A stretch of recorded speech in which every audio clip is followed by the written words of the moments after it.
Good morning, everyone. This is Ron. It is Sunday morning, uh, the 11th of December. If you can't believe it, this month just started and it's already a third the way done. So, uh, hope that today uh, been pleasant for you this morning, and hope we have a good study and get on with the rest of your day.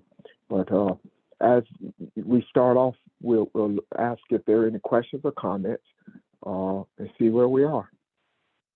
Anyone? Good morning, Ron. This is Linda. I have a question. Could you go back and repeat when we talked about yesterday about blessing our food? Could you give a Uh, review on that, what you talked about yesterday? yeah, that I didn't mention that. I didn't. I think Charles asked a question, and I think Sheldon may have had some input in that. He and Pastor. Thank you, Linda, for the question. Uh, Sheldon, are you on right now? Sheldon? I am on, but could you repeat the question right quick? I didn't hear it. She was asking the question about when the discussion yesterday. We're talking about prayer and blessing, and we were talking about. I think Charles asked the question about blessing of the Okay. food. What about it? I just did. I heard her when she started speaking, but I didn't hear the question clear. So what about prayer and blessing? Exactly. She was just wondering. Linda, you want to ask it again, please? Okay. I just wanted a clearer understanding when we talked about not blessing your food. You know, I didn't know whether Oh, it okay. was like a tradition or just something that we were taught to, come up to believe to do this. And I just wanted a clear understanding of it. Oh, okay. Well, I will start off because I have some thoughts about it to bring some clarity also on. I guess I would say, for lack of better words, the sin of the Pharisees, or how they actually got it wrong. The Pharisees were only concerned with physical things, and they got caught up in what became tradition, meaning that it was these certain physical acts that had lost their true value and meaning. And with that being said, the Pharisees were leading the people essentially further away from God, because they were then concentrating on just doing physical acts, as if for example, we've been told you do these things in order to get to heaven, with what heaven used to mean for us. Whereas Jesus was coming and saying, no, is more important in terms of what is going on the inside. So in terms of the blessing of the food, well, first of all, with the Pharisees, the tradition was that they were not going to let people eat unless they washed their hands thoroughly to the Pharisees' satisfaction. Whereas the importance of the meaning to begin with of the actual cleaning of the hand is more so not just so the physical hands that were necessarily just being clean, but the cleansing of the body in terms of going into a meditation where you're cleaning your heart, you're setting your mind and directive to eat the food, to become one with the food, to allow that food then to merge in your body and to best, provide nutrition and health, aid in health and things of that nature. So I was saying, as it relates to blessing my food, and this changed a while ago, I don't even actually open my mouth or say anything, or even have words in my head, so to speak. It is instead that I actually feel the gratitude and in a sense and love and thankfulness for the food before I eat it, but it's not actually saying the words. So all these traditions, without the proper understanding, they then become valueless. And as Ron said yesterday, it doesn't, we don't fault or blame our parents, et cetera. They were doing the best that they could. and they taught us what it is that they actually knew. But the importance of the food is not just to say these things, God is great, God is good. Let me hurry up and get through these words so I can hurry up and eat my food. It is to feel those things within. For and as like another example, the idea of telling someone that you love them, or anyone telling anyone that they love them, it is not the words that are coming out of my mouth to say that I love you that is all of a sudden making that thing true. When I say something, or it should be when you say the words that I love you, you're literally just stating a fact. You are stating out loud something that is present in within yourself, that you feel and have love and admiration for that person. But it's not the actual saying of the words that does anything. Like I said, it would be no difference from me going outside and saying it is raining. It is not me saying that it's raining that is necessarily making it rain. It is me just acknowledging something that is already true. So does that help? Yes. Yes, it cleared it up because I'm looking at when we're blessing our food, what about the person that doesn't have anything to eat? And so what would their blessing be, like that? So I understand what you're saying now. Let me have the echo. I'm sorry, I was sitting too close to Kathy. Oh, okay.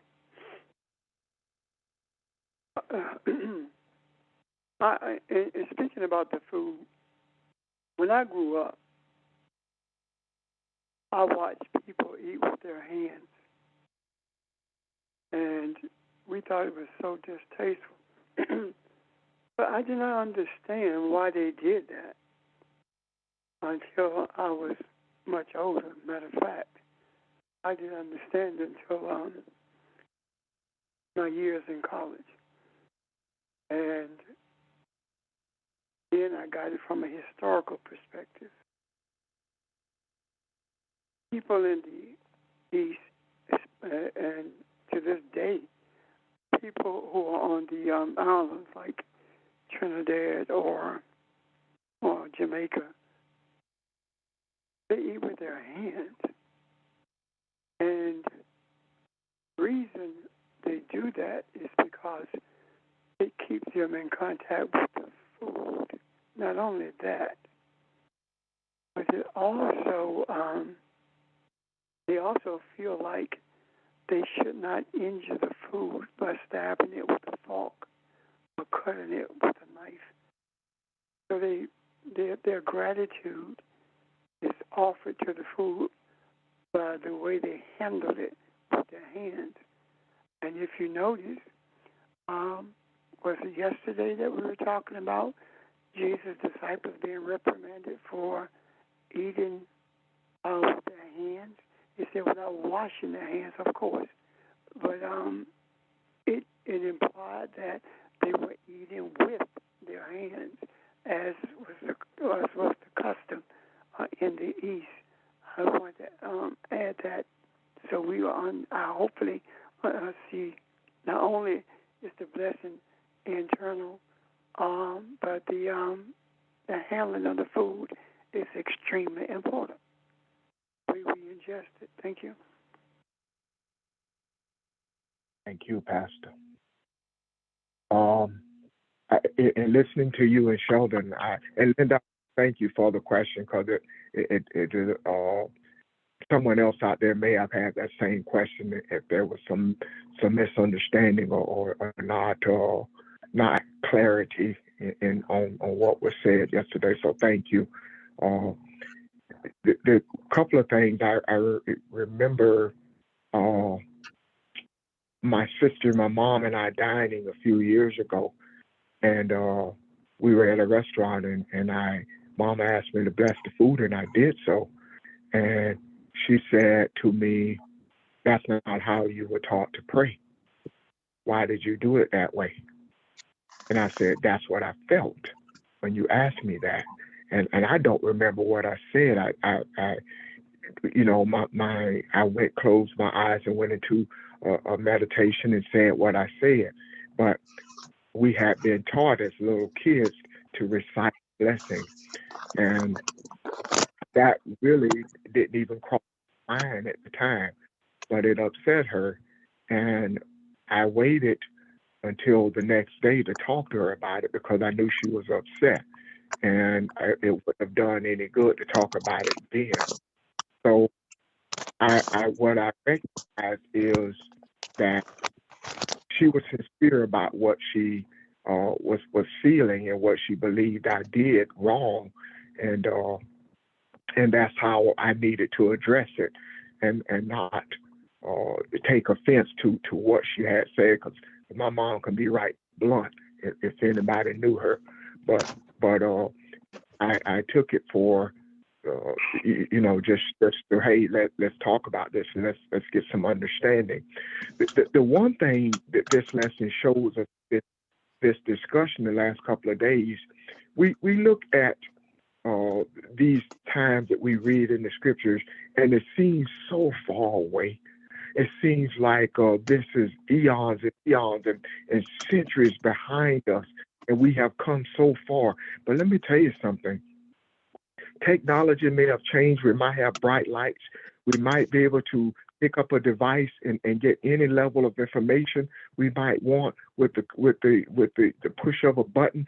But the human heart, the human mind is not changed. You are still the likeness and image of Elohim, and we are still struggling to understand that. So the same person that we read about in the scriptures, it resonates because we have not moved far from that place. So thank you for the questions, and these are things that need to be discussed, and I hope this has brought some clarity to it. Anyone else? Yeah, I want to follow up on what I thought I heard was the second part, a portion of Linda's question. We all have family members. We all have acquaintances. We all have people we know. And we socialize with those people. And we eat with those people, whether they're family members or whatever. And most of them still bless their food orally.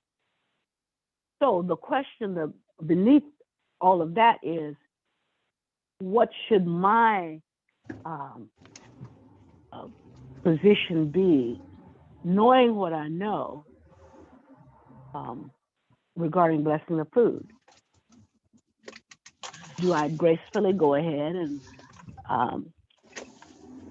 bow my head in respect for where they are in terms of their beliefs right now, or what? Because most of the time I'm like Sheldon. I'm at the table, and the company is good, and I know what the food will do for my body, and I'm grateful for it, for both the company and the food, and I go ahead and I start eating. I thought you was asking a rhetorical question and you was about to keep going and finish and provide the answer. No, it wasn't rhetorical. I usually bow my head in respect, and definitely have in mind where I'm down on them. Of course, I have, in a sense, myself grown beyond that, but at the same time, I can definitely relate and understand to exactly where they are. So I bow my head in respect, and I go along with it. And I've also been in the presence of definitely Pastor George in Philadelphia, and I believe you too, Ms. Barber, where you have blessed the food and you have been, adapted for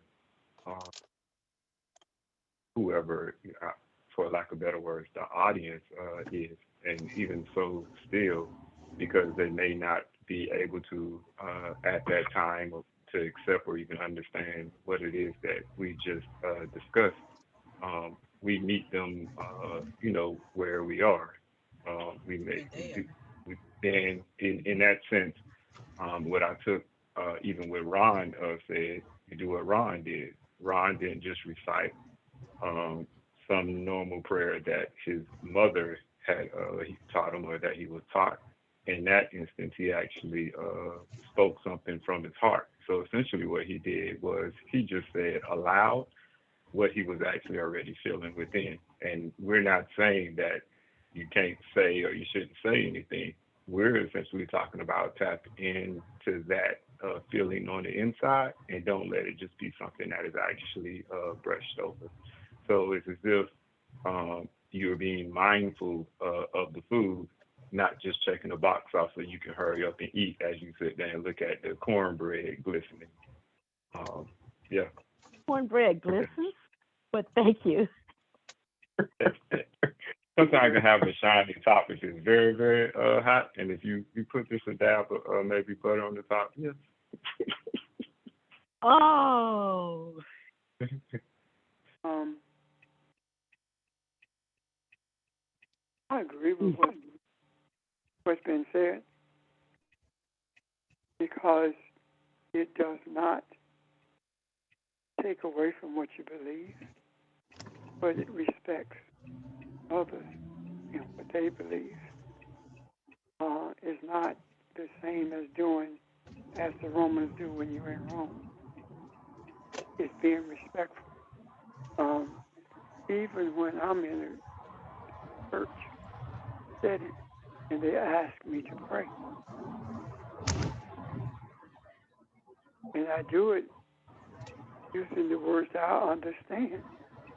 And when I'm doing that, I see it as a teachable moment in terms of my speaking with or speaking to the universe about what we are in the process of getting done.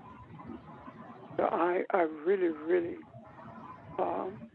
say to all of us, so that we don't show disrespect by saying things that people don't understand or by declining to do it simply because we understand the internal power of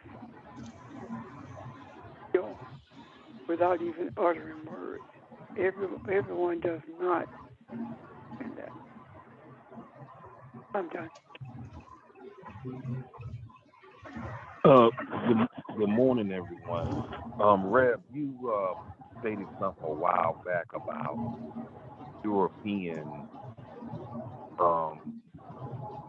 as far as from a musical appreciation, they haven't contributed anything music-wise. George, hold up, please. Would someone please mute their phone? We got background noise. Okay, George. Go ahead, please. You had stated that the European, that all instruments come from a Kabylon and or Africa. You remember stating that? Hello? Excuse me. All of what? The background noise is still there. I didn't get that, George. You stated. I think it might be George. You driving? What's that again, boss? I was asking where you driving because I think it might actually be your background noise. So you might not get rid of it while you're asking your question. No, sir. I'm staying fast. Oh, okay. Sorry. Go ahead. Well, Reb, you stated a while back that all instruments come from Africa and that the European, they haven't contributed anything from a musical, any kind of instrument. As it relates to cooking and the culinary arts field, and some of this I know I can go to Google and research it.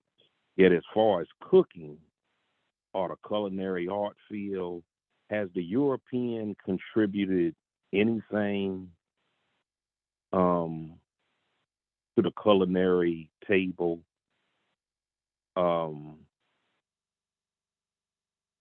I haven't. What's that? Yes. What was it? Or what is it, if you don't mind me asking?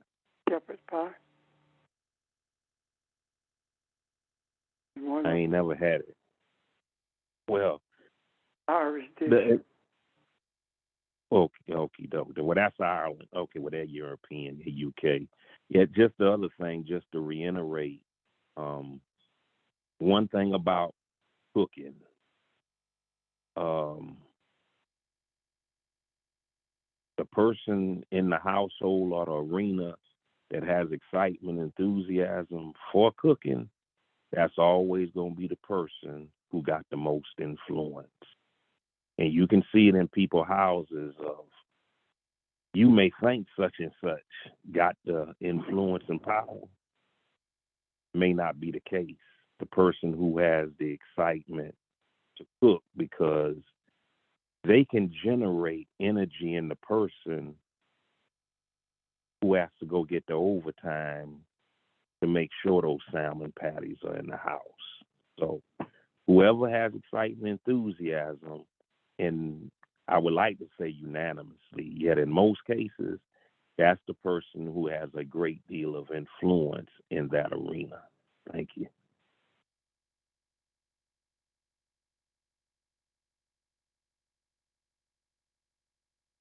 Okay. Anyone else? I think the discussion we had yesterday was beautiful. I think uh, there are days that things that we look at really just resonate with me, and I think the state of the church right now kind of bears witness to this type of discussion that we had yesterday, as far as what is needed, what the people are feeling, and what is needed to bring balance into the area. So I want to continue this as long as is needed and necessary to look at these verses that we discussed on yesterday. So I want to see if there is. I'm sorry, before you Yes. get off of prayer, good morning, it's Mary. May I add something? Of course. Okay, so one of the things, because this is something I've struggled with, and I've shared the thing that I, not quite understanding about prayer. But as I am growing into the knowledge and understanding, my whole life is a prayer. So whatever I do, and see, we like to focus on eating and sleeping, but just to be able to do normal activities, just to breathe, pick up, whatever, to me is a way of the opportunity for me to say thanks to the universe for allowing me to have these experiences. So I don't see it as a one time. And I do have friends and family that, you ain't blessed the food, but always blessing the food. If I'm cooking, I'm thanking the creator for the ability to be able to do that and having the supplies to do what I need to do to prepare food for family. So and to be able to drive, to walk, all kinds of things, you just give thanks to creation. So it's just not a twice a day thing or 3 times a day or whatever. And I'm seeing that. And also with the eating with your hands, nothing tastes better. Collard greens, cornbread, eating it with your hands. And I'm the only one in my family that does that. And I'm the only one that gets joked at, picked on. But it doesn't matter. It tastes good. So I just wanted to share that I am learning more about prayer. And it's a daily thing all through the day. Thanks. No, thank you. Beautifully said. And that is the message that we were trying to get across. And we the thing that resonates in you, those vibrations that you feel, we don't know when it happened, when we were enclosed in that vibration. It's kind of like I think Evelyn said yesterday, is that mikvah all the time? I mean, are we always in a state of vibration? So I agree with it. And I think that's what we were trying to answer everyone that spoke, is we are prayer. We are prayer. We are in constant communication with Aboom. We are constantly as we breathe, as we inhale and exhale. The words are always with us. The vibration, and even more than words, we are experiencing now the experience. It didn't make sense at all, but we are experiencing the experience. So we in that state, the words to me, as Sheldon said, it's quite said this way, but the words to me actually take away from what you are experiencing. You can't capture that with words anymore. So we were somewhere in the scriptures talk about being a child and being brought up as a child. As we have matured out of or are maturing out of this immature state, we see more, and the expectations are higher. Who expects more? We expect more from ourselves. As the example I gave to about my mom, I respect her for feeling the way she did, although the words kind of startled me. And I examined that. It startled me because the state I was in, I was not expecting that. It almost, kind of snapped me out of something. And I thought, wow, okay. It's okay. Just keep going. And so, we later sat down and talked about it. And although, she still didn't quite see it my way, I knew it enough to make your point and just let it go. Just let it go.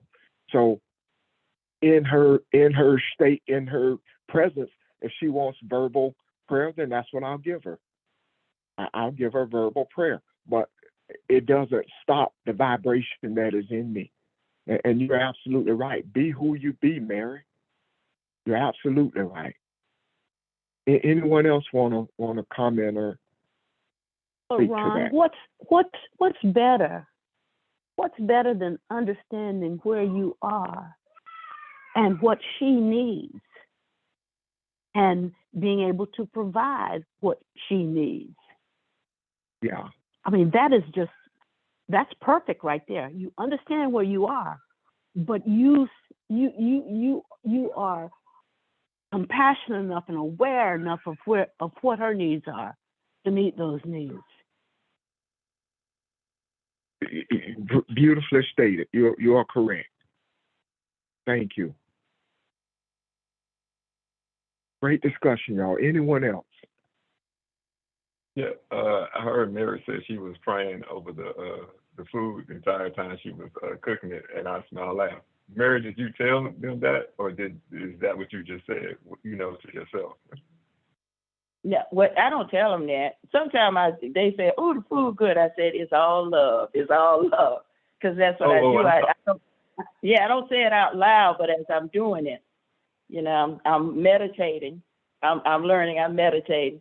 Let it be good to the taste. Let it be seasoned, and then that's it. As far as everything that I do, I'm giving thanks. Everything, because you know what, the Creator has blessed, and I'm just thankful. No, I agree 100%. I'm with you. I was wondering if you had told them that when they said that you didn't say the grace, and what might have, and I don't know them, what might have the response been had you actually told him, I've been praying over the food the past hour the time I was cooking, whether they would be receptive to that, like, oh, you don't have to just pray over the food, just when I'm about to eat it. And, oh, that means that the food got extra prayed over then, because it was being prayed over while I was being prepared, also. But I'm definitely with you and understand what you mean in terms of it no longer, and we've talked about it here many times, it no longer being prayer, but something closer akin to actually meditation. And in the Aramaic, that is actually what the word, I can forget the actual name of the word, but as it talks about prayer in the New Testament, as Jesus talks about it, it actually is hmm But one of the things, as been said, you have to know your audience. So if all my siblings are together, I know that prayer is required because some of them is going to, especially my oldest brother, he's 80 by the grace of God. He's 80, so he believes in praying even, so we know that we bless the food. But if it's just a few of us, a few gatherers, we don't do it. We don't have to say it. But I hadn't told them, explained it to them yet. Well, Evelyn's on the phone, so she knows, but I hadn't explained it to my other siblings because whenever the opportunity presents itself, I will share what I know, but I don't want to force it on because I had one sister say, I don't want to hear that because I'm not where you are. So I accept that and we move forward. But knowing your audience, that's all. Thanks. That's very important. And what Ms. Barbara just mentioned as well is knowing the audience and not just saying something to say something to be all high and mighty or I know more. And not saying that you do anything. I'm agreeing with you, but making this a teachable moment for others.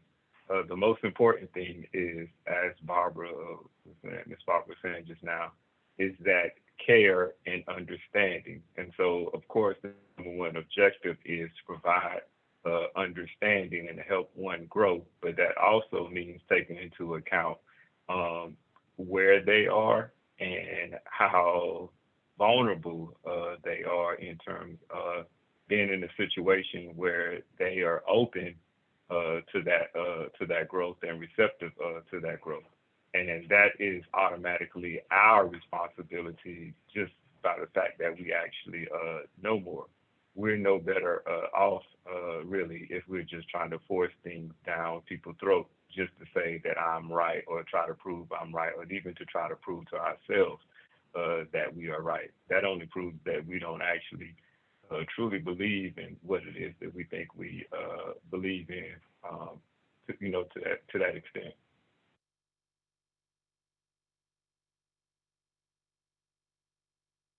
Thank you, sir. Anyone else? Where are we? Any questions or concern about this?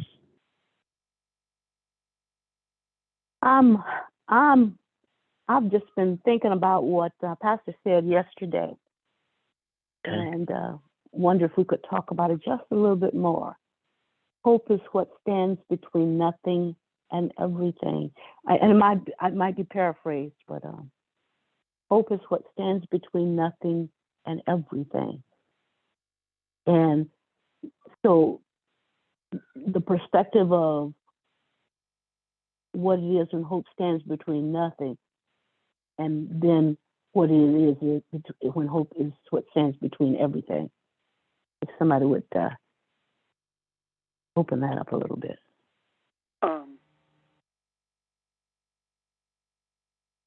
What I meant by that is, if you are standing on the edge of the cliff and you're searching for a way to get to the other side, if your hope is cluttered with doubt, if your hope is cluttered with the ideals that you're waiting for God to build a bridge while you're standing there, then your hope yields nothing. But if you're trying to get to the other side and your hope is in the universe, meaning that your hope is totally spiritual and you are deeply in search of getting to the other side, then your hope, the hand of hope, will be clasped by the hand of faith, and you will understand that getting to the other side is not a physical event, it is a spiritual event. So you get everything when your hope is in the right place, and when the object of your hope is a desire to receive without qualifying it, without describing it, without doubting it, without labeling it. Does that make sense, Ms. Barbara?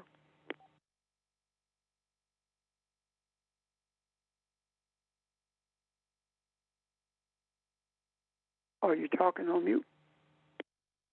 I certainly am. Sorry. So hope that stands between everything is also an expectation. Now, you don't necessarily know, you don't necessarily put your own boundaries around what that expected thing is, but you do it understanding and hoping and expecting that something will occur that speaks to your situation or your heart or your mind or whatever. Is the other thing that I saw that it's not based on I hope, I wish God would do something. It's that connection with the universe and understanding that something has already, the solution is a solution is already there, that the universe has revealed, even though you might not understand it yet.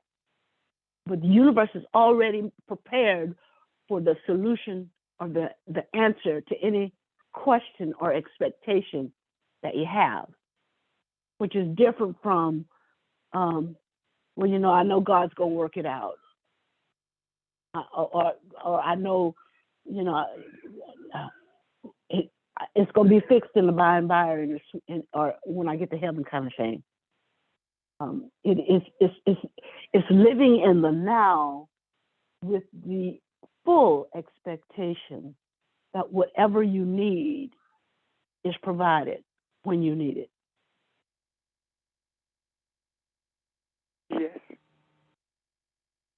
And that's the hope that gets you to where we are. The type of hope that we had. We called it faith in the beginning. We had hopes in the beginning. And that hope began to appear to us as faith. Why?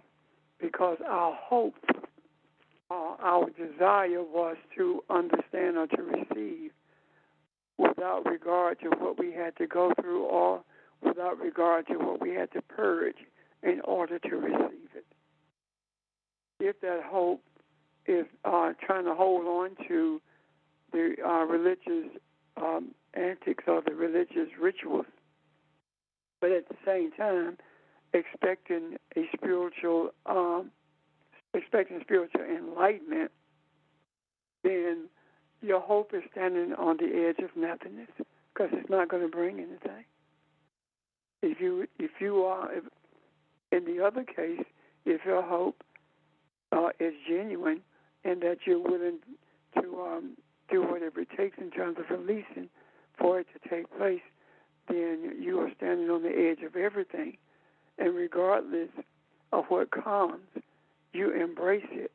However, in the other case, if something comes that unnerves you, then you see it from the devil, it's not from God, which means that you have closed your eyes for the reality of what could be, and nothing appears to you.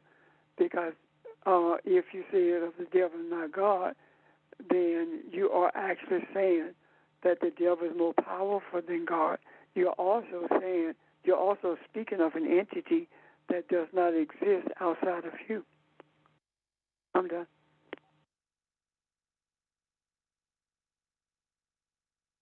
Thank you.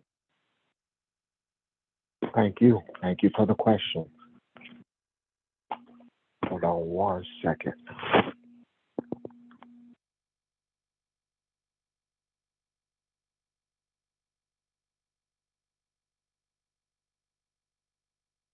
Okay. Just wanted to write something down that was said. So, any other questions or comments? We're having a good discussion this morning. We started off talking about Mark 7, verses 1 through 13 on that's what we concluded with on yesterday. I would say we started off, and that's where we picked up today. Is there anything else that you wish to discuss? Anything that has caught your attention, or something you need an answer to. Let's discuss that article. Unless Well, someone yeah, question about yeah, something. I'll just make sure no one else had a question. This discussion flows right into that article, Pastor. And if you don't mind, I'd like you to introduce it, please. And if I do mind, Mr. Roy, Okay. that the article that we're talking about speaks to the reality that there is a major decline in church attendance. As a matter of fact, the article says in the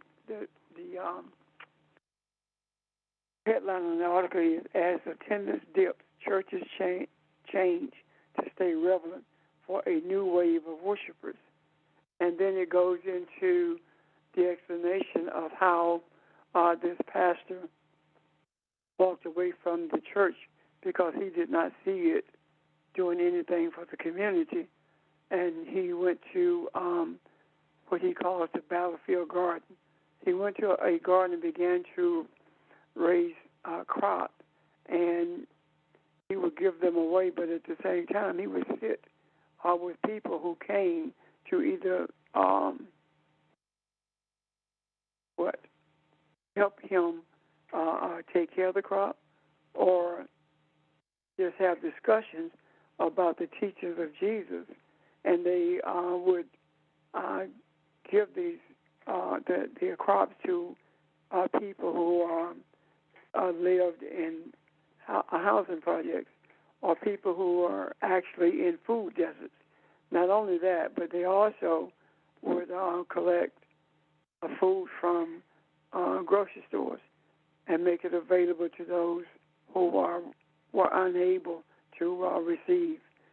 Also, he was not the only pastor who did that. Pastor in the Methodist Church did the same thing. In addition to that, he established a coffee shop in the church. And in one church, introduced yoga because just like the article states that the person said, just like our bodies need food, our soul must be fed as well. So the overall understanding from that particular article, I would say, is that the decline of the church is actually opening the door to our spirituality in a way that never been widely accepted before. Because I remember distinctively when we were told that yoga was of the devil, and we were told that acupuncture, stuff like that, was of the devil, and because the needles had been blessed by Chinese, whatever that means. All I knew is that acupuncture works, because in my hand it worked. So that declination in the church is something that we have spoken about quite frequently. And we knew it was taking place, but now we have the statistics in various places that shows us how the decline looks. 1937, 70 people out of 7 people out of 10, which means 70% of the people would go to church. In 2000,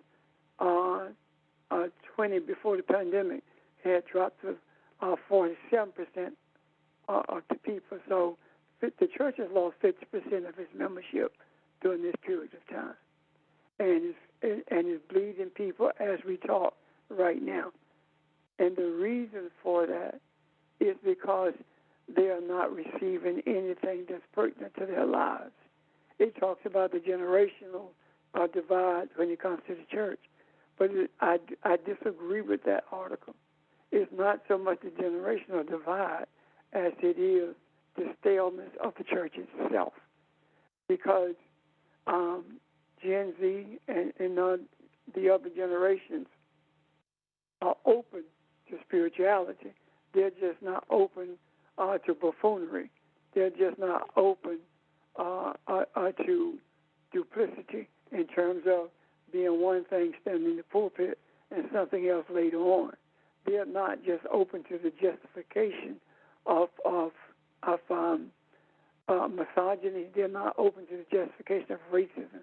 They're not open to those types of things because their lives speak to them from a deeper place than somewhere sitting on a pew receiving absolutely nothing and complaining about the message has no meat in it, but you keep going back.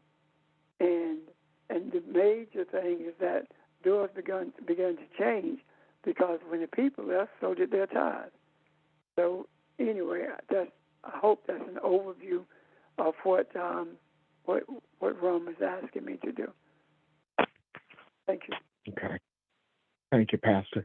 One of the things that I thought was extremely important in the article is they kept talking about community, and where are we today as a country, as a global planet, that the whole planet, we are so divided. There is no community, and to hear people say that I want to be. I want to join up with a community. I want to be a part of a community. It's funny. I have a friend that lives in Nashville, and that's what she said to me. I since I left Charlotte, she said, I don't have a community. I want a community. And I'm thinking, wow, that thing keeps coming up. So what is it that people are saying? What is it that is missing out of their life? There's something they want to connect to. And they're talking about souls. They're talking about people here, not stuff, not words out of the scripture, but things that show them how to connect, how to be one. And I just thought that was something that stood out to me, that word I keep hearing. And I think it's trying to tell us something. But anyone else on if you had a chance to see the article or anything that Pastor has said, I wonder if the issue is also not necessarily the community that I came out of, but even though they may not understand it, the spiritual aspect of community, which means then that I can connect wherever I am if I understand that. And so the in my church where I came out of, family was a big part of it. Your neighbors were a big part of it. Excuse me. And that was part of your community. But I understand now that my community is global. My community is for humankind, not necessarily my acquaintances that I'm familiar with, if that resonates. Very much, yes. I think it was, speaking on that, brilliant how he reaches people where they are. Pastor and Mary particularly just got through talking about using their hands. I think that farming part of it is beautiful. He talks about people coming together to hear scripture or to have a Bible study, or they just come to play in the garden. Not play, but you know what I mean, to work in the garden. So you're using your hand, you're smelling the soil, you're seeing the freshness, you're growing stuff, and you're seeing the beauty of looking at something that you've labored for, and how that smells and how it looks and how beautiful it is. And at one point they talked about the weather being cold and people are still coming. And to me, that's the beauty. That's the building of the spiritual part that I see Barbara. They start off small, that I'm getting out of this quote unquote church circle that I've been in, and my community is growing, and you don't even know that your community is growing to include the changing of who you are by playing in the soil, by touching those plants, by putting your fingers in the dirt, and seeing people that you don't know that are sitting there together working with you to harvest these things, to dig holes and put plants in the ground. That's the beauty of this to me. that global community is growing right before their eyes, and they're not even aware of it, and they're not even worried about it. They're enjoying it.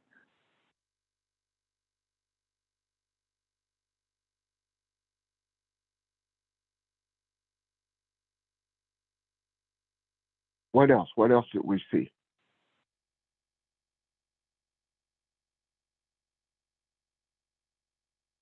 Because I tell you something, guys, that feeling of seeking community is what's happening here on this phone. We're a part of that as well. That the feeling that there's there's something out here calling me.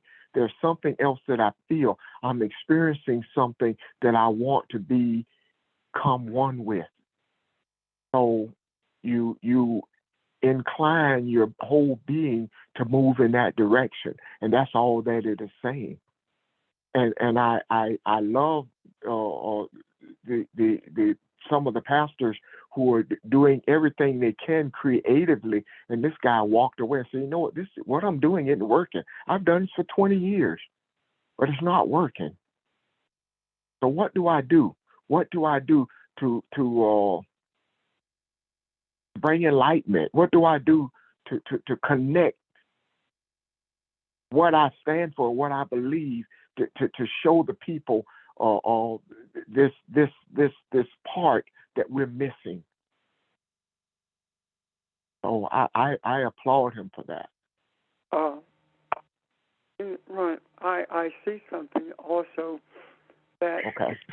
each one of the pastors who mentioned in this article, every one of them speaks of something that is the church speaks of, but the understanding of is foreign to the church, and that is spirituality. Every one of them deals with that. The hunger is spirituality. Have a supposition. Suppose for a moment that in order for the church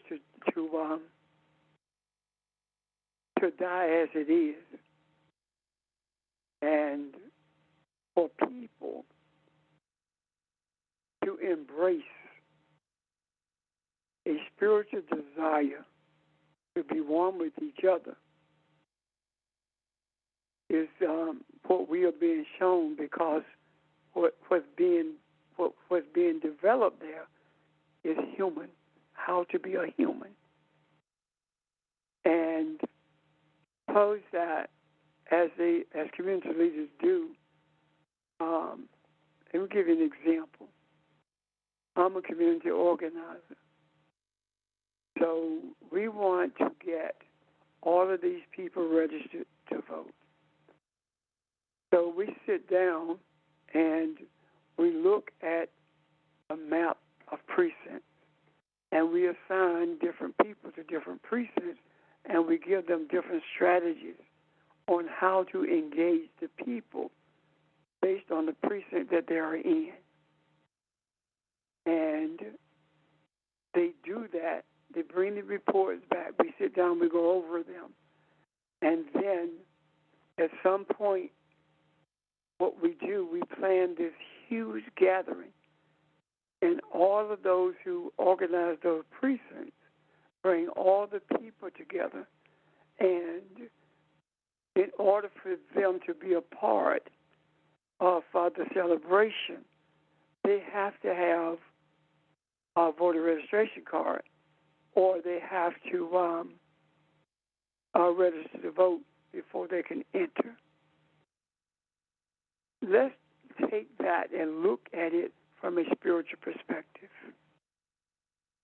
Suppose we are indeed the community organizer, and what we are doing is developing people so that they can see what's in each of the precincts, meaning that within the confines of each denomination. And the purpose of that is for them to see, to come to an understanding of whether or not they are benefiting from it. Is it resonating with them or just making them feel good? Now it's beginning they see it's just making them feel good, and they're still hungry. So they began to search for spirituality. And the reason, and then how that came about is that there was a community organizer who only spoke about spiritual development and brought into play the history of spirituality versus the history of the church manipulation, regardless of denomination. And here we are now beginning to see the embracing of spirituality versus religion. What we're beginning to see is that the things that have been put in the macro over the years are resonating with people at a deeper place than they have in the past. And the ones that it began to resonate with are pastors who are searching for something better. And this is the community that we see being developed based upon the infusion of truth and spirituality into the macro. I see that as well. Let me ask you this before I go further. Can you see the picture that I'm attempting to paint? The portrait of spirituality and the demise of the church. Are you able to see that? That's not rhetorical. Yeah, I see it, and I also see, if I understand it, your definition of hope, how you explained hope in that as well.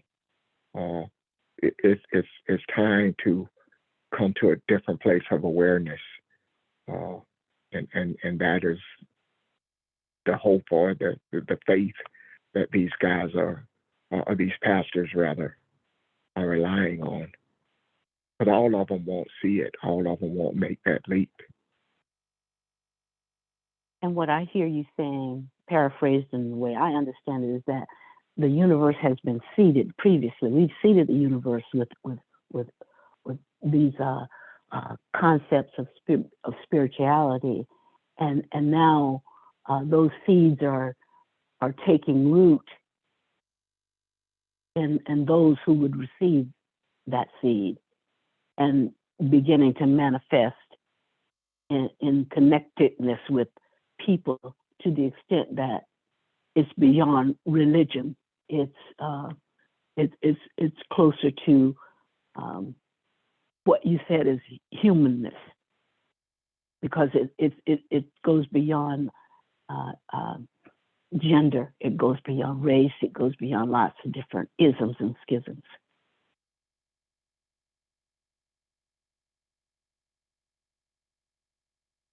Thank both of you. That's the essence of what I was saying, or at least trying to say anyway. Anyone else? Questions or comments? Because I have something else I want to add to it in a moment. Go ahead. Questions, comments?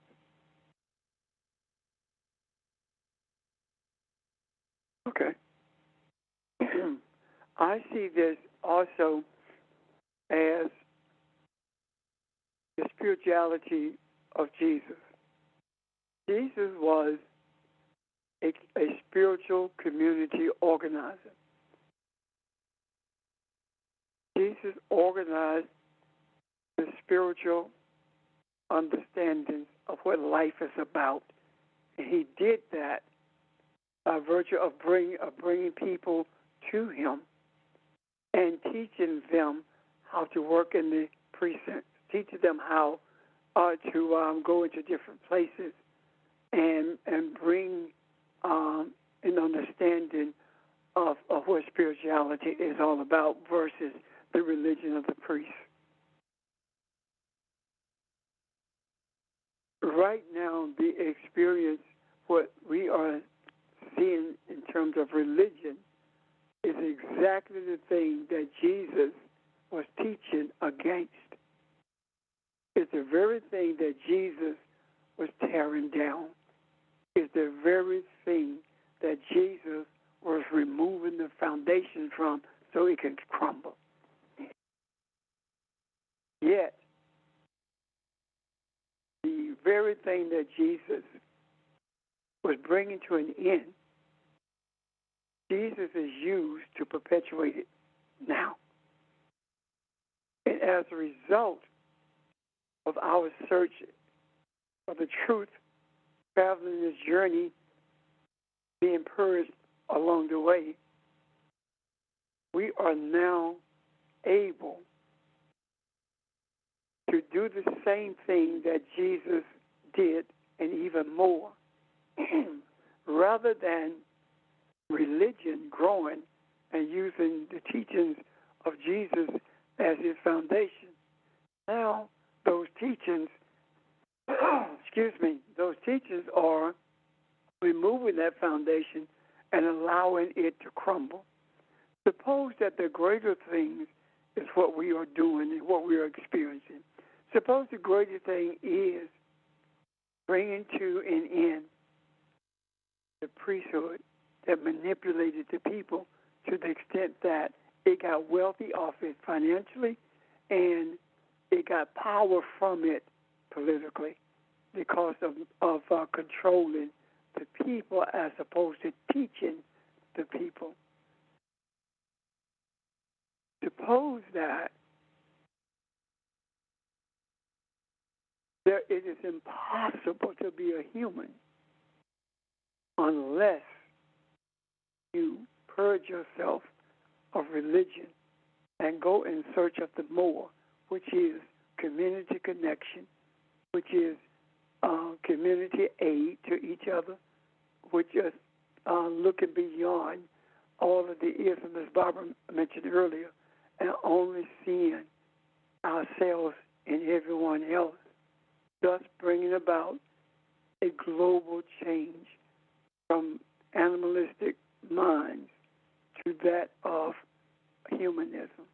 If that is the case, and I do believe it is, then this article is a message to us. Keep doing what you're doing because you're on the right track.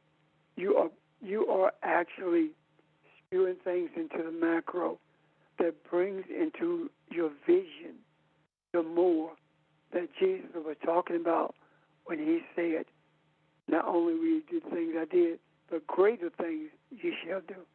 The greater things are coming into view now. Any questions or comments about that, or anything that you would like to add as an addendum to that? Thank you.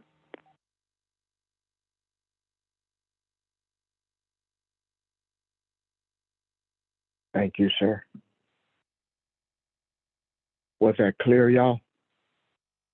Does it make sense?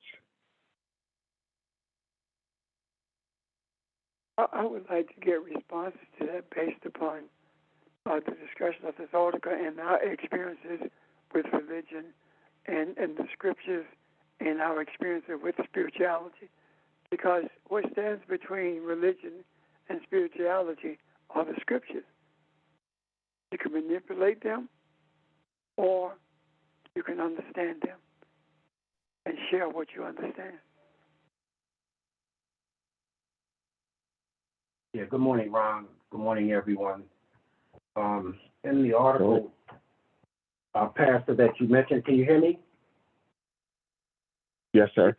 I'm sorry. Yeah, I just wanted to say there's some revelation and some truth in terms of just, our journey with regards to even just referring to the coffee shop. Pastor, I can recall when the teachers from South Carolina, when we gathered together, that was one of our huddle sessions that we went to the coffee shop. But I think more importantly, in terms of people seeking spirituality, versus religion, I think that there's a manifestation in terms of a seed that was planted that is still manifesting now in terms of how we come together as a community where it wasn't so much in a particular church, but it was actually in the community of a coffee shop or in the community of a recreation center.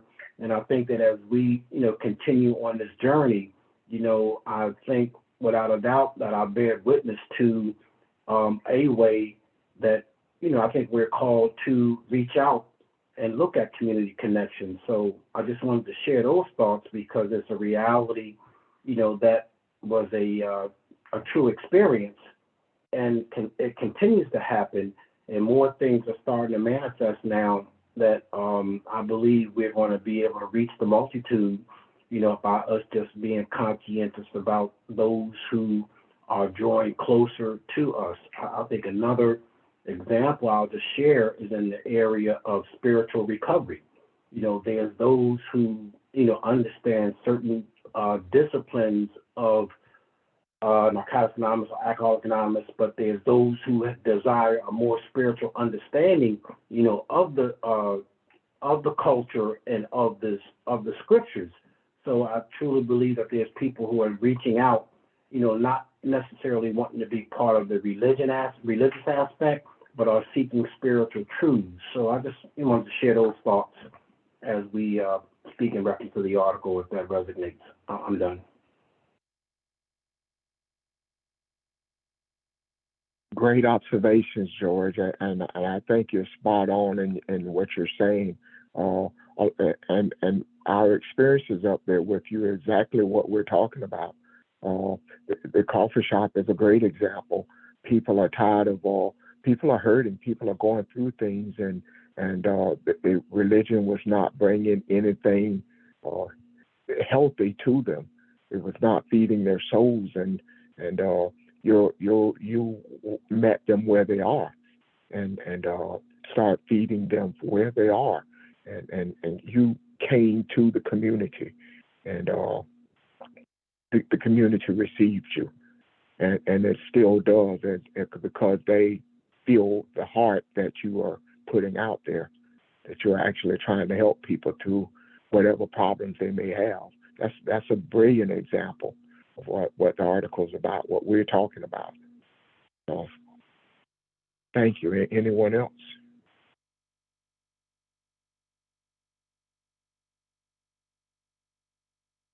I want to see if there's anyone else before I speak. Go ahead. I have a question. All that we talked about. Now, I could be wrong. I might not be saying it right. Yeah. Or it probably don't deal with this, but I'm gonna put it out there. How do you dominate in that kind of situation that where the pastor's going through and what the congregation's going through and all what's gonna happen in the world today?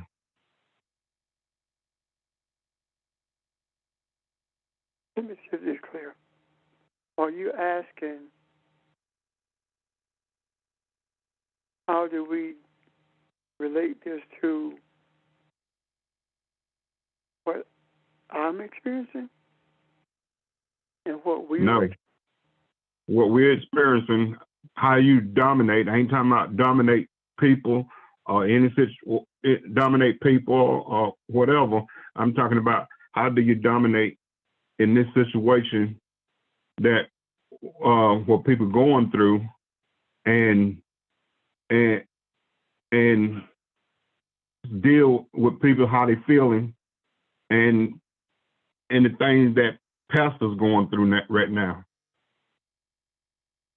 Well, some pastors. Okay. Ron, you want to speak to that? Well, I guess I'm not understanding. I'm on, the word dominate is throwing me off. Well, as he's saying, how do we bring balance to it? no, what he's saying is, in relationship to how we have been taught that dominate what it means.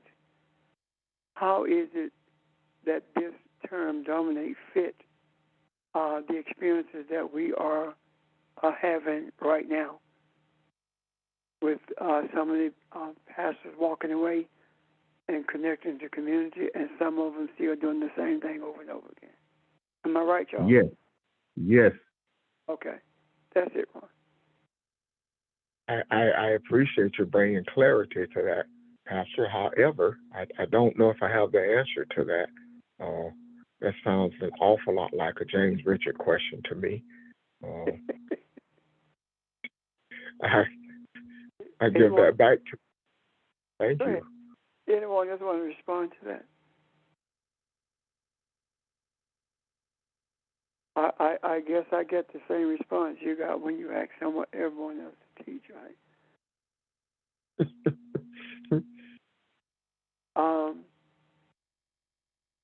Dominate, we've talked about that. Dominate speaks more to respecting the earth and making every effort to keep it in balance or to bring it to a place of balance. How does that those experiences relate to us now? We are, by virtue of our discussions 3 days a week, we are actually putting things into the macro, which means that we're offering things, truth to the souls of men, giving them an opportunity to embrace the true understandings of what the scriptures are saying. And by doing so, we are dominating the earth, not by manipulating men, but by giving them the opportunity to make choices about religion or spirituality. As far as the pastors are concerned, there are some who are genuinely concerned about the spiritual development of the people who they cover.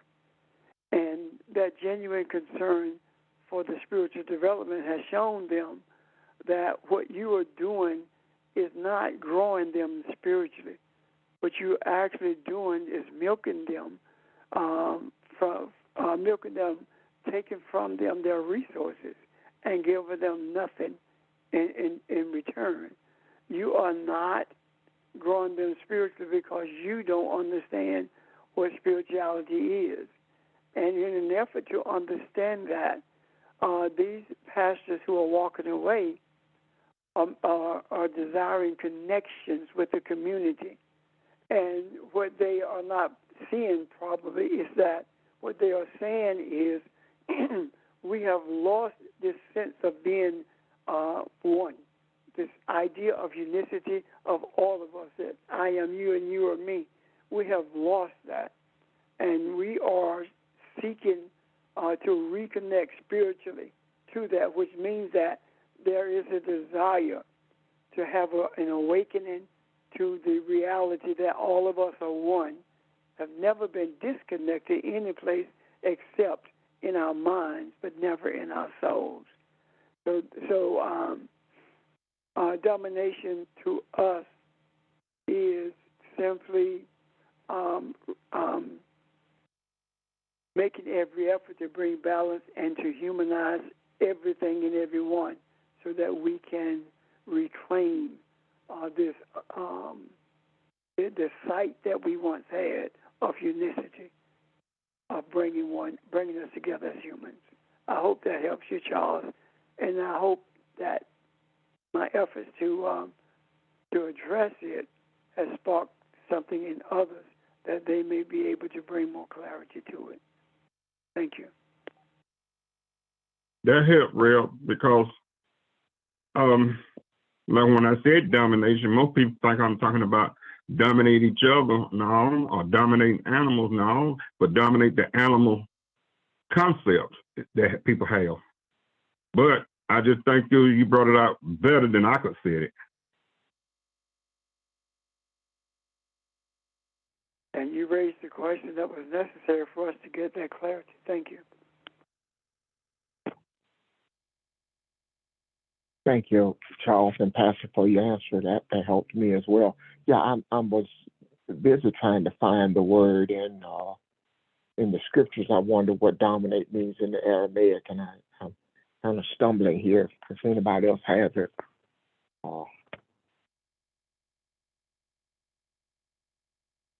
what you said made sense there. Any other questions or comments, y'all?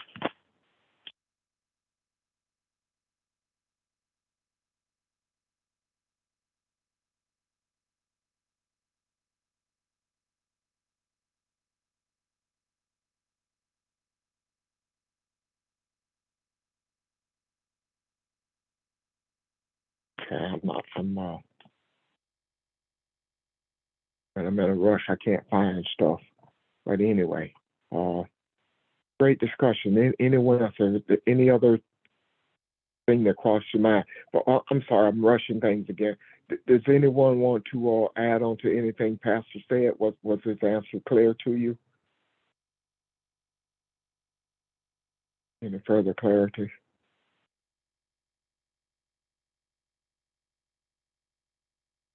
I just thank Charles for the question because I didn't understand it originally, and once Pastor got into it, it all made sense and fits beautifully into what we were discussing. So thank you, Charles. What else has come to your attention, Flash? Anybody? Okay. Well, it's about 12:20, and there was something else I wanted to look at, but I think it'll take us in a different direction.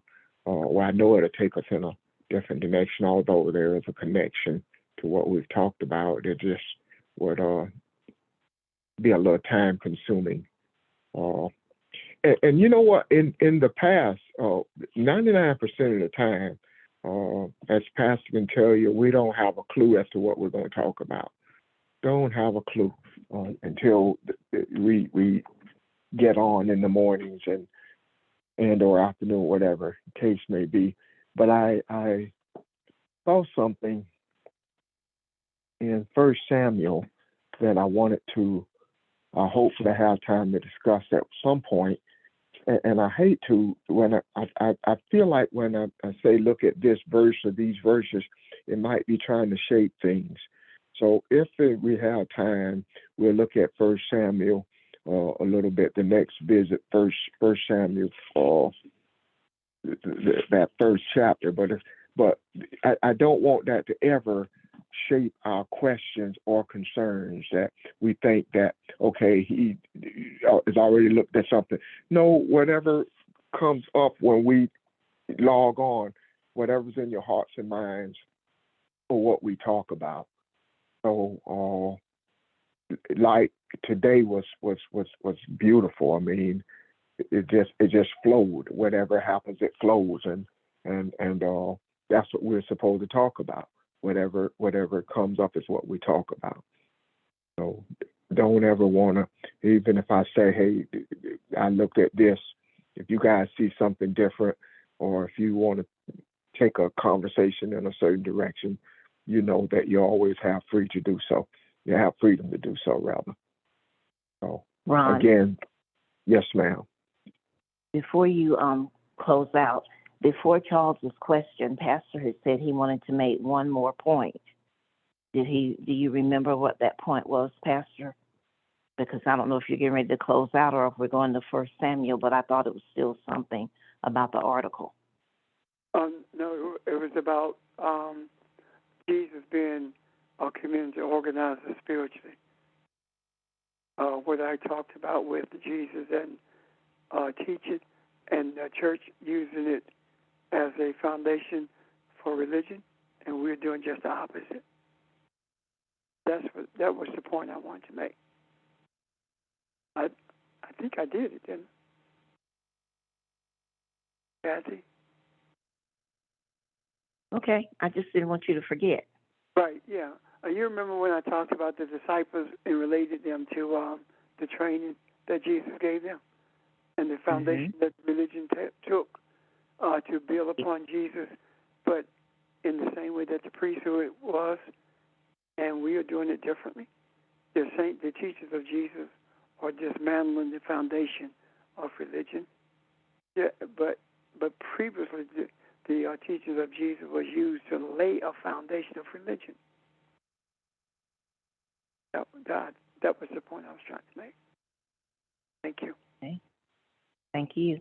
And Pastor, on the heels of what you just said, I was looking at one part of the article where one of the ladies talked about how don't worry about or don't be so concerned about people not going back into religion as far as going inside the building, the church, getting away from the pomp and pageantry of what religion has always been about.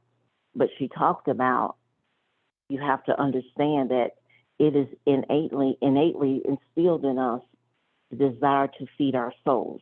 So no matter whether we are moving away from the bondage of religion, now moving into the freedom to feed our souls and in a sense of community, see the output of that. And what she spoke of was it's more rewarding to be able to not only go into a setting. In one setting, they just did yoga and would do nothing but breathe. In another setting, they did the scripture and sitting outside and then went into the garden and worked in the garden. They gave different scenarios, but the thing that they looked at was instead of the church talking about helping somebody, and the results are really going into the community and helping somebody, which goes right back to even the example of what George gave about when we were in Philly and how he has the community coffee shop and 8th and Diamond, where in the community center, where you're reaching the people where they are, where they know you in their communities. They see you're doing good in the community. They see basically that we are the embodiment of everything that we've been taught church is supposed to be, but has never been. So I just wanted to add that to it too. So thank you. Thank you, Kathy. Thank you. I have a question. Okay. Is that what they're doing in that article? Is that the same thing as when the scripture says go into the hedges and the highways? Something to that nature. I don't know if I'm quoting it right, but Yes. is that the same thing? Yes. You're spot on. Okay. Yeah. Thank you. Welcome. Thank you. Every time we get ready or think about or talk about come together physically, there is a rise in COVID. Have you noticed that?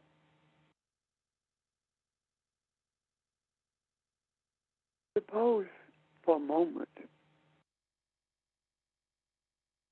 that the way we are connecting with each other in this discussion, through telephone, through Zoom, suppose that we are being kept in a spiritual place. A spiritual place where voices are heard, but faces are unseen. Why would that be? Could it be that we are kept in this space because it's only voices? We are more apt to focus on what's being said and ponder what's being said and invite questions within that we are raising for clarity, opportunity to bring all of the energies together from Saturday, Sunday, and Monday, because it takes the energy of all, the desire of all of us to bring about the spiritual change that brings humanity to a place of being human. And the physical locations are there, but what we are being shown is the spiritual understanding outweighs the spiritual location that has kept us separate from each other. Not saying that we won't ever return to those places, because I don't know. But at this moment, we are being kept as one. And that oneness is being shown to us by virtue of our not being able to physically have encounters with each other. If that's the case, then we must be more cognizant of what we say to and about each other or other people. We must be more cognizant of the power that we have been exposed to or that we have been made aware of. Example, Linda's question seemed so simple at the beginning, but look at the discussion that developed from it.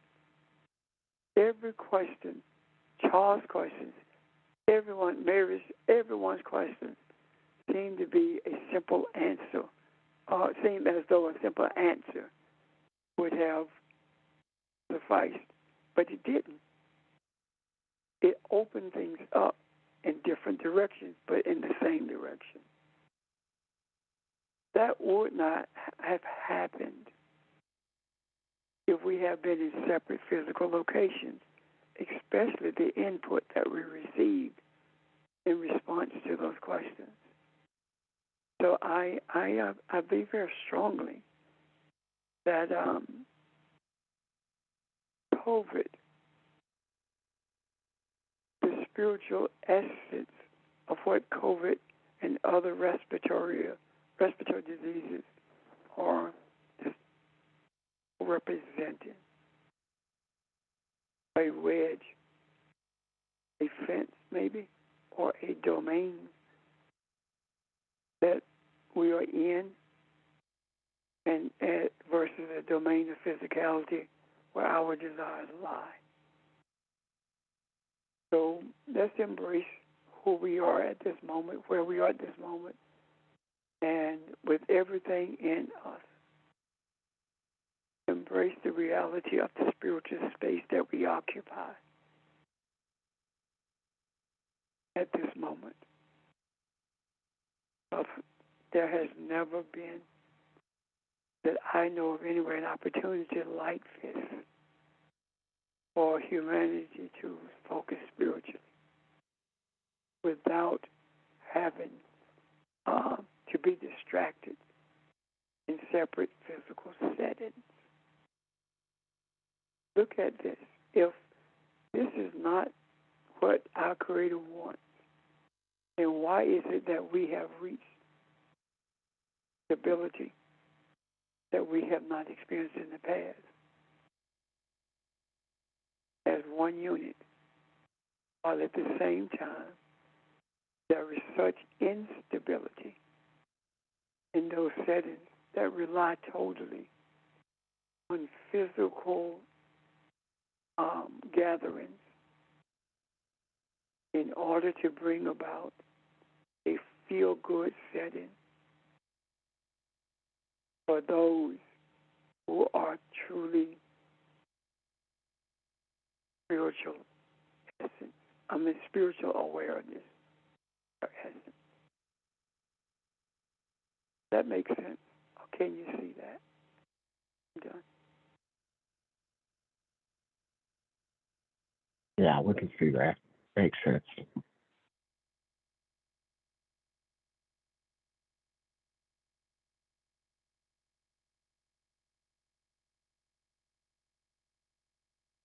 Oh, by the way, I'm not saying that we should not and will not connect physically at some point, but I am talking about the continuous gatherings that we've had in the past. Eventually, I do believe they will come back, but I do not. I believe at this time, things are so fragile. Still, it takes the strength of the desire of spiritual understanding for all of humanity to hold this earth in place until the change is manifested throughout this earth, a global strengthening of our unicity with our Creator, and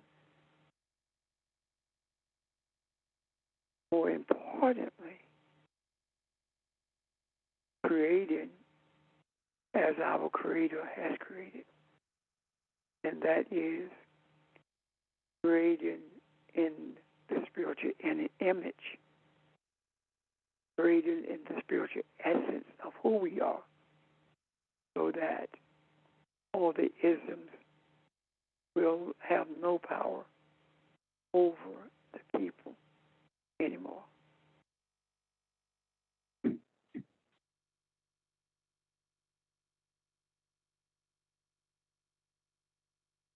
Yes, sir. Thank you. Well, I have a question, or Yes, ma'am. I want to give an example and to see if I'm seeing this right, because I feel really good about this. Several years ago when I was still working, one of my coworkers who was a Southern Baptist had always been in the church. Her father was a Southern Baptist preacher, and they grew up in the church. And then, of course, she reared her children that way. Every time the doors of the church opened, they were there. So when the children grew up, had their own children and moved away from home, she came to me. She was very concerned because she was asking her children, why aren't you taking your children to church? And they said, we don't want to take our children to church. We want them to figure out on their own what they want to believe and what they will believe. And she was saying to me, how can they say that with the background that they had? How are those children going to know what to believe if we don't, in other words, help shape their beliefs by taking them into the church? That's not how she said it, but that's basically what she meant, because if you never take them in there, how are they going to know? And so what I see from that generation of millennials, Gen Zs or whatever, they are not even having their children to be burdened down with the religious dogma that we've already been burdened down with. I see that as a good thing, because if it is in us, the nature to seek truth is really and truly embedded in our DNA, and it is, they will find truth a lot quicker than we have found truth, if I'm seeing that correct. What do you think?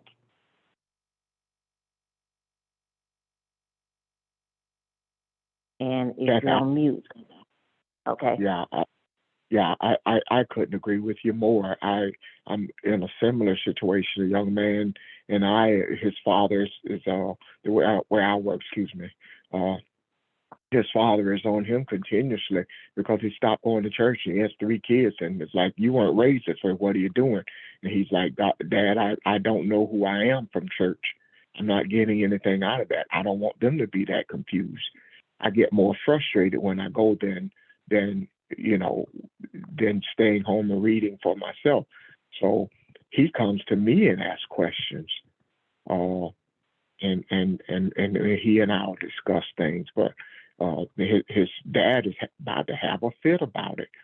So I agree. I see it as a good thing. And even we've talked about others in his family that doesn't go. And I told him I think they're in a better place not going than going. But it doesn't sit well with everybody, of course. Religion is going to push back hard, and I agree with you.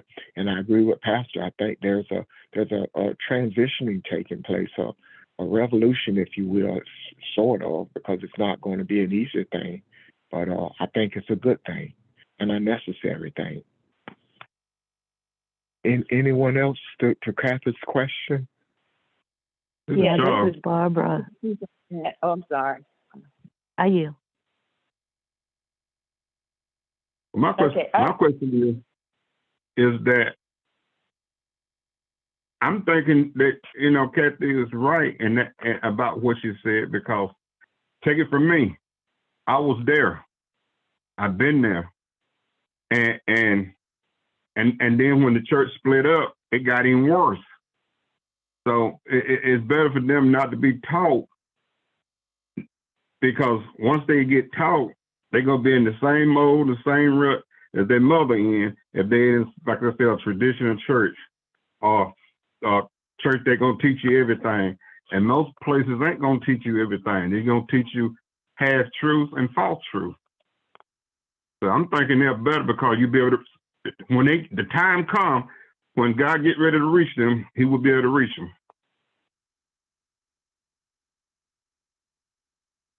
Yeah, and I like to add to that. My kids were raised in the church. We were there, almost the first ones on the church ground. Definitely one of the last ones to leave, and we went to church all the time. Sunday, Wednesday, Tuesday, Saturday sometimes, because I was seeking, so that meant that my girls had to go with me. But now that they are adults and have their own family, they're not so much into church.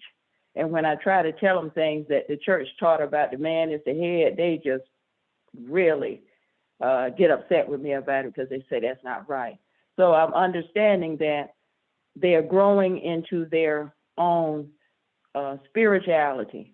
So it is best because they don't have as much stuff or deprogrammed to get rid of as I did, because that was it from child. So I think that's a good thing. It is a positive thing because spirituality, because that's what most of the young people say, that I'm spiritual. Don't put me in a box.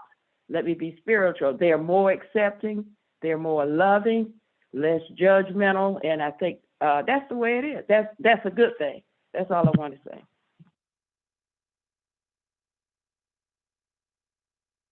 Thank you. Excellent observations. I think there was someone else.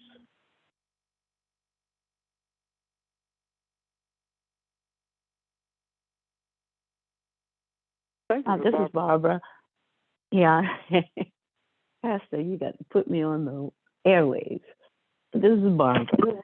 The only thing I have to add to everything that has been said, which has just been so nourishing, is that I'm at the point, my children may not be where I think they should be at this point, some of my children, but I'm at the point where I trust the universe to provide to them and to show them and to feed them what they need as part of their growth. Because whatever they're doing now, whatever they're going through, it is designed to bring them to the point where they know more of who they are. And so I just trust the universe to do that with them. I don't trust. Wow. I don't trust the church to get them to that point. I don't trust the church.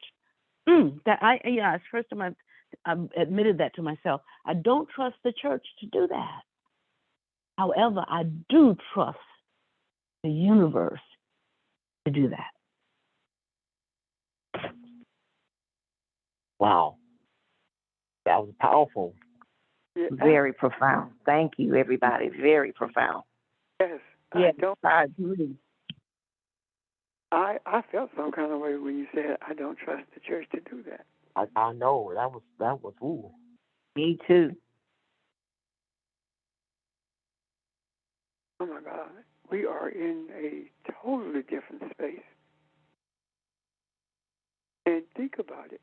If we were in different places, would we have heard that? Would that have been revealed? Thank you, guys. No, it would have been heresy. I would not have said it.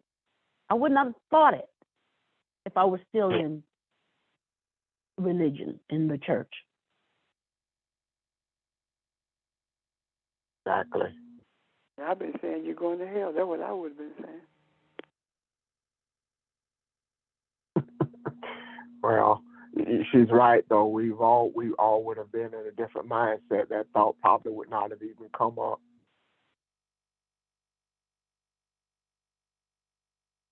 Not in a place of freedom, just in a different mindset.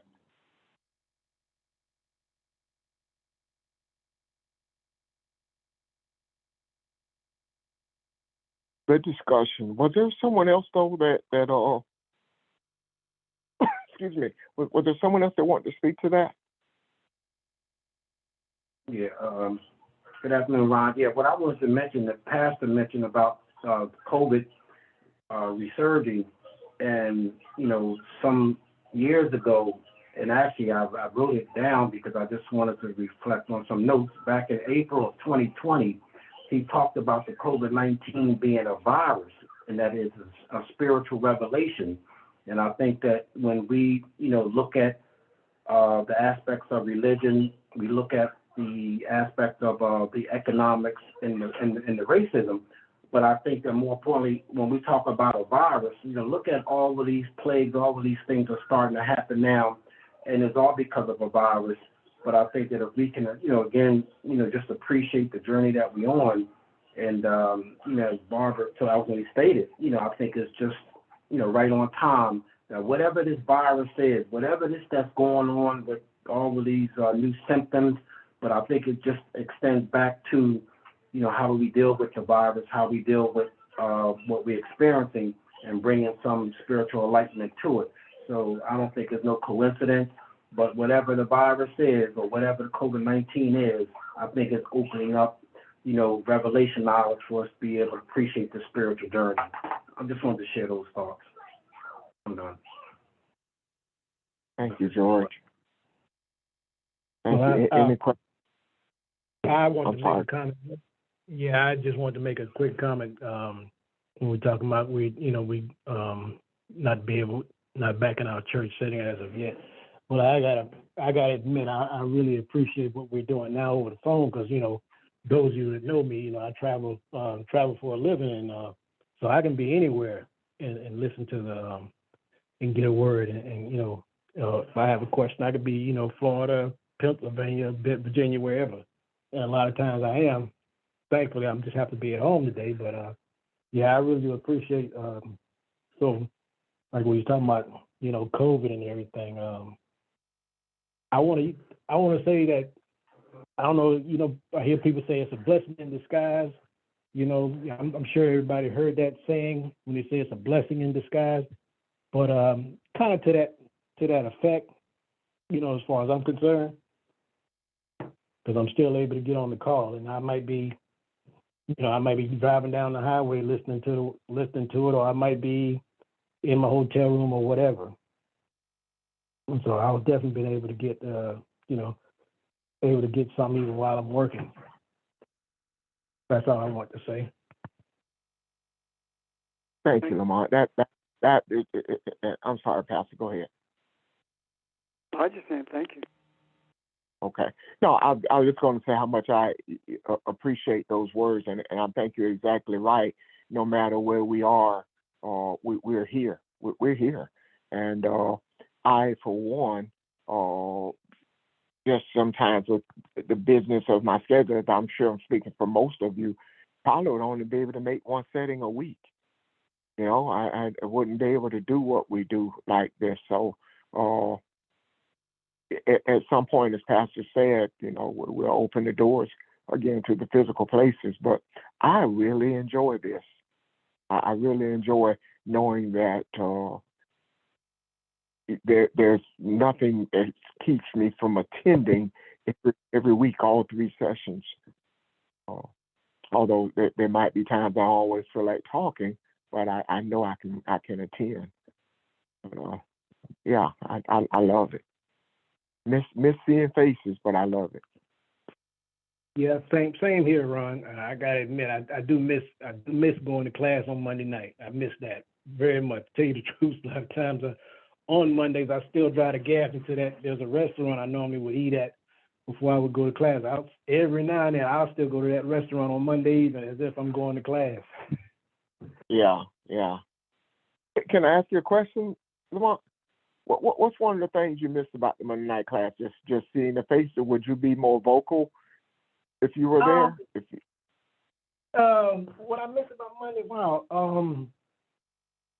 To tell you, it's like from start to finish. It's the drive up. I'll get my mind ready. A lot of time I might listen to some type of. I listen to jazz sometime and try to just get my mind prepared. Drive up, and it's and having people from other people from other churches that are there kind of get their perspective on things and what what they experience, and it's all of that. And pastor talking, and it's all of that. Okay. Thanks, man. Thanks for sharing. You're welcome. Anyone else?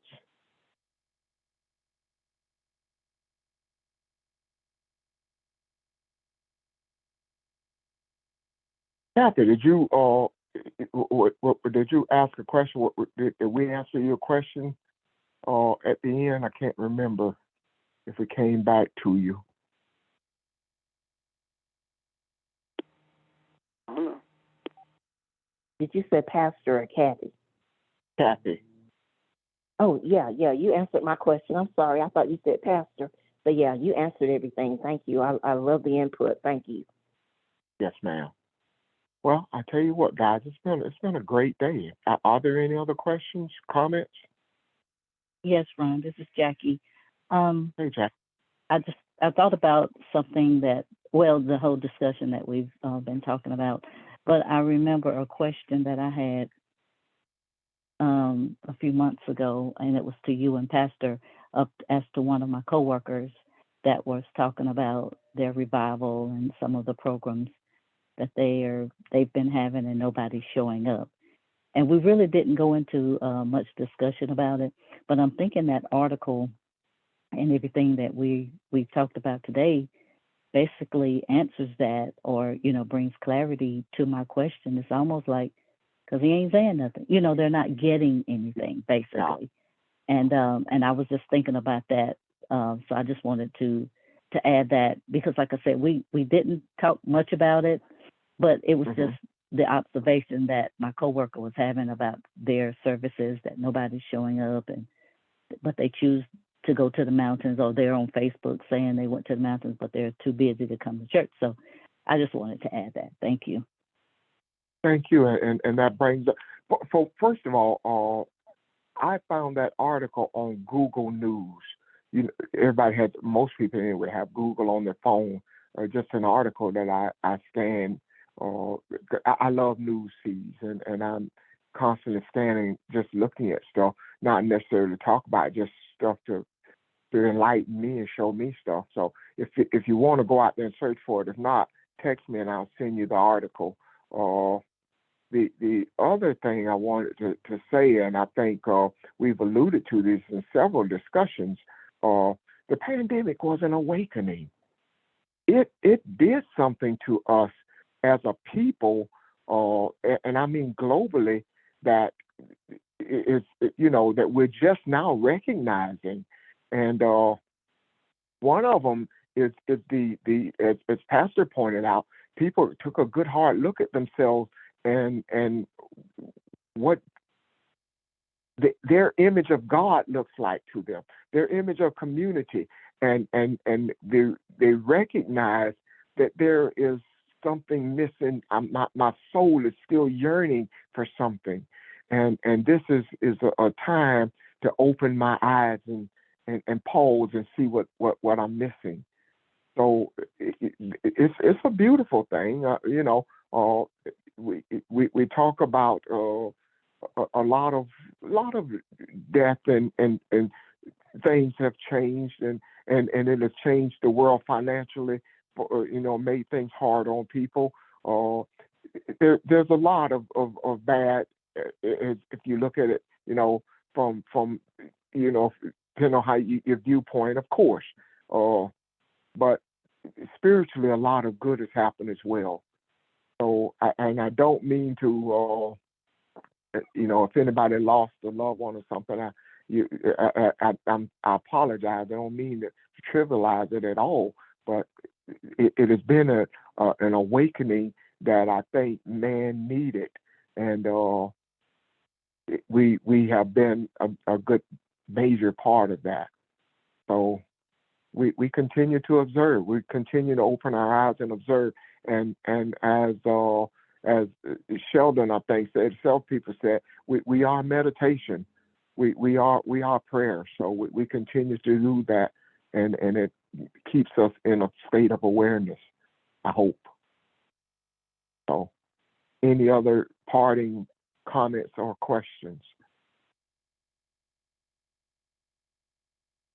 Okay. Well, I hope and trust you have a great Sunday, and look forward to hearing from you tomorrow evening. Okay. Thanks again, everybody. Have a great day. Thank you, everybody. Thank Thank you. you, everybody. Thank you, Bye. Ron. Bye. Thank you, bye, everybody.